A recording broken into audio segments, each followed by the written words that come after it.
Déjeme ir a otras latitudes. Permítame saludar a mi gran amiga, a mi compañera, a mi colega, a Lina Duarte, de quien, pues, híjole, cómo me gusta leerla y escucharla en varios lugares, leerla en redes sociales. Querida Lina, ¿cómo te va? ¿Cómo has estado? Saludos hasta donde te encuentres. Hola, ¿qué tal, querido Toño? Muy buenas tardes ya a todo el auditorio de Sin Censura. Me encuentro aquí en la Ciudad de México ya después de andar por Chicago, de conocer a Ceci, de andar ahí con compañeros, compañeras sumamente valiosos, ¿no? En una tierra tan llena de historia de resistencia, tan militante, ¿no? A veces se nos olvida que en el corazón del imperio se han gestado grandes movimientos, ¿no? Que aportan mucho al resto de la humanidad. De ahí viene ese 1 de mayo tan combativo de Chicago, que curiosamente el gobierno de Estados Unidos no quiere recordar y piensa en el derecho al trabajo, en el caso de que lo piense en el mes de septiembre y no el 1 de mayo. Pero bueno, ahí estuvimos, Toño, y ahora feliz nuevamente de incorporarme desde la Ciudad de México a Sin Censura. Fíjate que cada vez que alguien me visitaba en Chicago, yo le daba un tour histórico por la ciudad a alguien que venía a otra parte. Si te hubiera tocado que yo todavía viviera por allá en Chicago, te hubiera llevado precisamente al sitio de la masacre, del incidente de Haymarket, donde precisamente Ahí surge estuve, no me lo esa perdí. lucha, los, las 8 horas diarias de los trabajadores. Y tienes toda la razón, en efecto, Chicago es uno de esos lugares que de aquí, de la Unión Americana, que se destacan por su lucha por los derechos de los trabajadores, por los derechos civiles, por los derechos fundamentales de la gente. A mí me da mucho gusto que puedas mencionar este caso. En un momento, ¿qué te parece que empezamos con ese tema en el que precisamente se cuestiona desafortunadamente la labor del periodista militante? Hablando precisamente de Chicago, mucha gente no lo sabe, pero el iniciador de ese movimiento por las 8 horas diarias, el que organizó a los trabajadores allá en Chicago hace casi 2 siglos, en el siglo XIX, imagínese usted, fue un periodista inmigrante de origen alemán llamado Albert Spies, quien, así como Alina lo hace constantemente, se reunió con los trabajadores, les habló precisamente de sus derechos y fue quien los representó precisamente en esta represión policíaca y absoluta en ese entonces por las denuncias y las exigencias de al menos 8 horas diarias y derechos para los trabajadores. Si usted no lo sabe, antes de ese incidente, hubo una protesta muy, muy fuerte en una empacadora ahí en Chicago, que ya no existe, ¿no? Ya no existe, en la que pues hubo esquiroles y la policía disparó contra los manifestantes, contra personas que querían formar un sindicato, mató a trabajadores y esto ocasionó un descontento absoluto en la clase trabajadora. Este periodista, Albert Spies, realizaba sus publicaciones en alemán, porque en ese entonces la mayoría de los inmigrantes eran alemanes allá en Chicago y sus publicaciones eran en alemán, como aquí en Sin Censura, desde Chicago nace Sin Censura, completamente en español por parte de periodistas inmigrantes, ¿no? Eso es lo importante.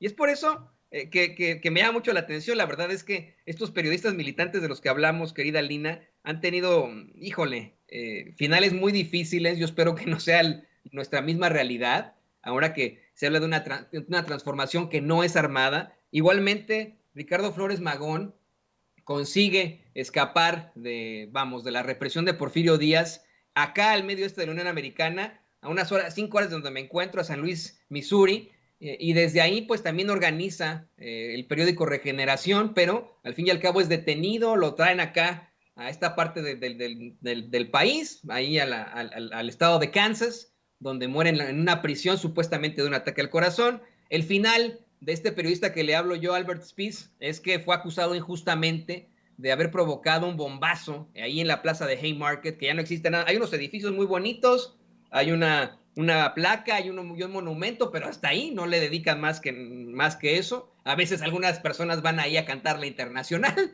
pero no hay de otra cosa. Y pues vamos, el final de Albert Spies es que fue ejecutado supuestamente como conspirador anarquista. Imagínese usted del asesinato de policías en el siglo XIX. La historia lo absuelve, no tanto allá en Chicago, no tanto acá en los Estados Unidos, pero creo que la historia lo absuelve y te quería pedir tu comentario, antes de que vayamos a la Cumbre por la Paz, querida Lina, tu comentario sobre ese periodismo militante que creo tú y yo pues tenemos que seguir ejerciendo.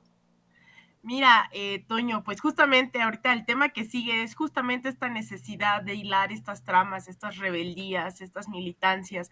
No solo fueron uno, fueron varios los periodistas que hoy son conocidos como los mártires de Chicago. Había obreros textiles, pero había específicamente los que son conocidos dentro de estos 8 mártires, había al menos 3 periodistas, Adolf Fischer, Albert Parsons, y entiendo que es August Spice, todos muy jóvenes. El mayor era de 39 años, los otros tenían 30 o 31, son jóvenes que estuvieron ahí justamente organizándose. El tema de la comunicación siempre ha sido fundamental dentro de los procesos revolucionarios y pues obviamente tiene todo el sentido del mundo que un movimiento, lo diría yo a estas alturas, como el de Sin Censura, porque no es solo un medio de comunicación, y eso me queda claro cuando vas a Chicago y la gente reconoce el trabajo de todo el equipo, cuando vas a Mazatlán, a Xochimilco, a Nesa, y la gente reconoce, o sea, es ya un movimiento, yo me atrevería a decir,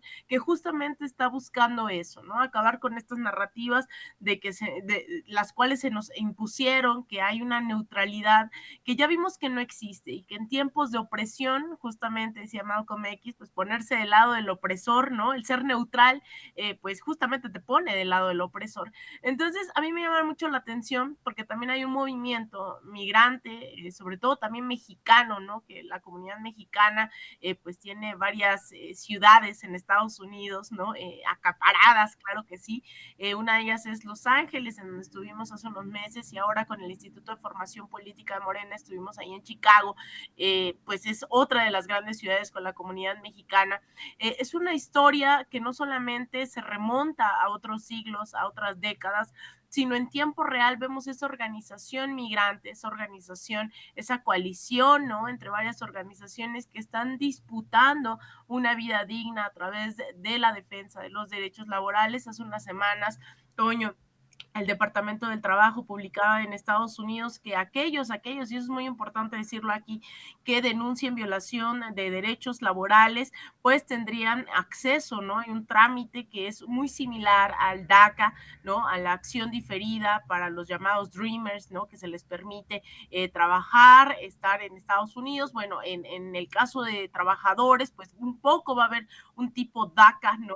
Para trabajadores migrantes, algo que me gustaría abordar después, que tenga más elementos para entrar en análisis, pero hay gente que se está organizando en ese sentido para apoyar a la comunidad migrante que quiera acceder a los beneficios de las irregularidades del contrato colectivo. E insisto, no es en cualquier ciudad. A mí me llamó mucho la atención no solo lo bonito que es Chicago, sino la gran resistencia migrante que hay organizada, porque hay migrantes por todos lados, no necesariamente estamos organizados, pero el nivel de conciencia, el nivel de debate que se tuvo este fin de semana con el instituto, con los y las asistentes, la verdad, yo quedé impresionada, quedé muy satisfecha, ¿no? Con todo lo que aprendí, con todo lo que podemos hacer, aportar, y pues ya estaremos ahí anunciando desde esta parte internacional de este proyecto que me han invitado desde el instituto, anunciaremos pues desde, a partir de cuándo estamos ya organizando encuentros híbridos, ¿no? Para dar continuidad a esta formación, y la verdad, increíble. Yo no sabía la vida de Joan Sebastián, también me enteré de la vida de Joan Sebastián, me adentré en el tema de Al Capone. La verdad es que aprendí muchísimo en esta visita en Chicago, no solo de la resistencia, que bueno, es bien conocida, es algo que me llamaba de por sí la atención, ¿no? Que quería conocer más, pero pues también hay estas historias increíbles, ¿no? De Chicago, tanto de resistencia migrante como el tema de Al Capone, el tema de hasta la vida, insisto, de Joan Sebastián, que yo no sabía que ahí había vivido varios años, ver un gran mural ahí, la verdad yo quedé impresionada con Chicago. Espero volver pronto, Toño. Espero que vayamos juntos. Fíjate que por donde yo vivía ahí en Chicago está todavía, uno de los bares más representativos, que era propiedad precisamente de Alfonso Capone, o Capone, como le dicen los estadounidenses, el Green Mill, así se llama, el Green Mill. Híjole, qué bonito lugar. Creo que la última vez que estuve en Chicago con Vicente, justo antes de la pandemia, fuimos ahí a echarnos unos drinks y hablar del futuro de Sin Censura, justo antes de la pandemia.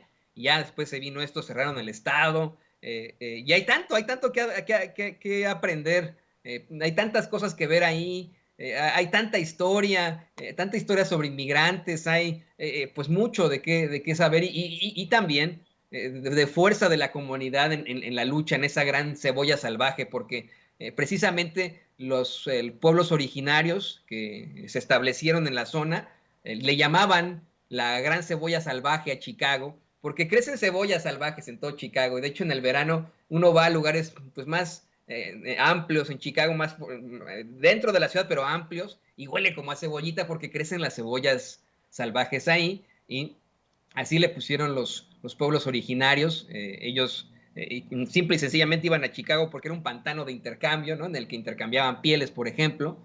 Pero la historia de Chicago es muy interesante y me da mucho gusto que haya sido, querida Lina. La próxima tenemos que ir juntos y vamos a muchos otros lados. Pero ¿qué te parece? Y le pido a don David que